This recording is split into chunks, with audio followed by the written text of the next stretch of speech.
বাংলাদেশ নৌবাহিনী গত 12 March China থেকে কেনা দুটি Ming class attack submarine active সার্ভিসে কমিশন করেছে। সাবমেরিন দুটি ডিপ্লয় করা হয়েছে গভীর সমুদ্রে ইনিশিয়াল পেট্রোলের জন্য। প্রাথমিকভাবে এই সাবমেরিন দুটির বার্থিং হবে নেভির চট্টগ্রাম ঘাঁটিতে।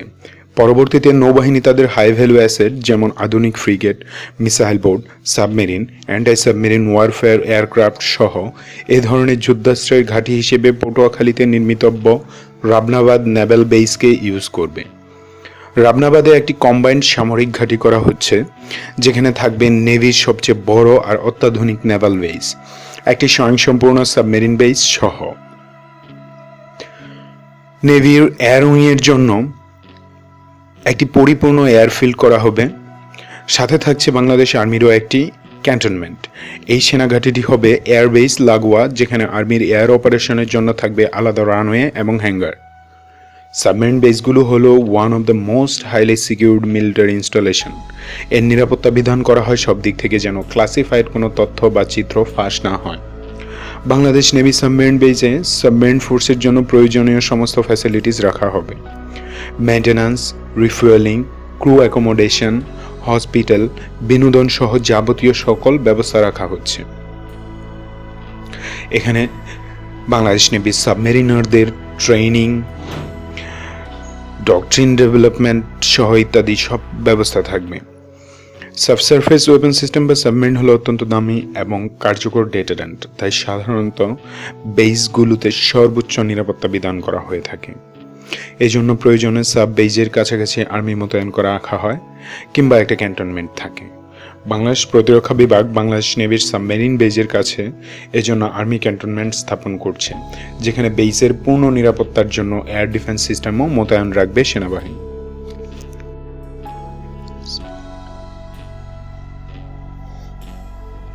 ঘাঁটির নিরাপত্তার জন্য থাকছে আলাদা সিকিউরিটি ফোর্স, যেটি হবে নেভি সোয়ার্স এবং আর্মি কমান্ডোদের সমন্বয়ে। প্রয়োজনীয় এয়ার অপারেশনের জন্য এয়ারক্রাফট মেইনটেন্যান্স, ক্রু ট্রেনিং, সাবমেরিনার্স এবং অন্যান্য পার্সোনেলদের জন্য আবাসিক সুবিধা সহ আরও নানাবিধ সুবিধা রাখা হচ্ছে এই বেজে। সাবমেরিনার্সদের আপাতত চায়না এবং তুর্কি থেকে ট্রেনিং দিয়ে নিয়ে আসা হচ্ছে, কিন্তু ভবিষ্যতে নিজেদের সফিস্টিকেটেড ক্রু ট্রেনিং ফ্যাসিলিটিস গড়ে তোলা হচ্ছে, যেখানে অত্যাধুনিক সাবমেরিন ট্রেনিং সিমুলেটর স্থাপন করা হবে বলে আশা করা হচ্ছে। সাবমেরিন বেসটি ক্যামোফ্লেজ রাখা হবে, যাতে স্যাটেলাইট বা এরিয়াল রেকনের মাধ্যমে স্পষ্ট কোনো চিত্র পাওয়া না যায়। বেস সংলগ্ন এলাকা এবং এর আকাশে সার্বক্ষণিক নজরদারি রাখা হবে। এই ঘাঁটিটি হবে বাংলাদেশ নৌবাহিনীর ভবিষ্যৎ সাবমেরিনগুলোরও এক ঘাঁটি। এখান থেকেই নেভির মেইন অপারেশন পরিচালনা করা হবে শান্তি এবং যুদ্ধকালীন সময়ে। বিভিন্ন দিক বিবেচনায় নিয়ে বাংলাদেশের উপকূল সীমায় পটুয়াখালীকে নির্বাচন করা হয়েছে এই ঘাঁটির জন্য। এটি সীমান্তবর্তী এলাকা থেকে দূরে এবং সমুদ্রপথে ঘাঁটি পর্যন্ত পৌঁছাতে কোনো বৈরী প্রতিপক্ষকে সর্বোচ্চ বাধা পেরিয়ে আসতে হবে।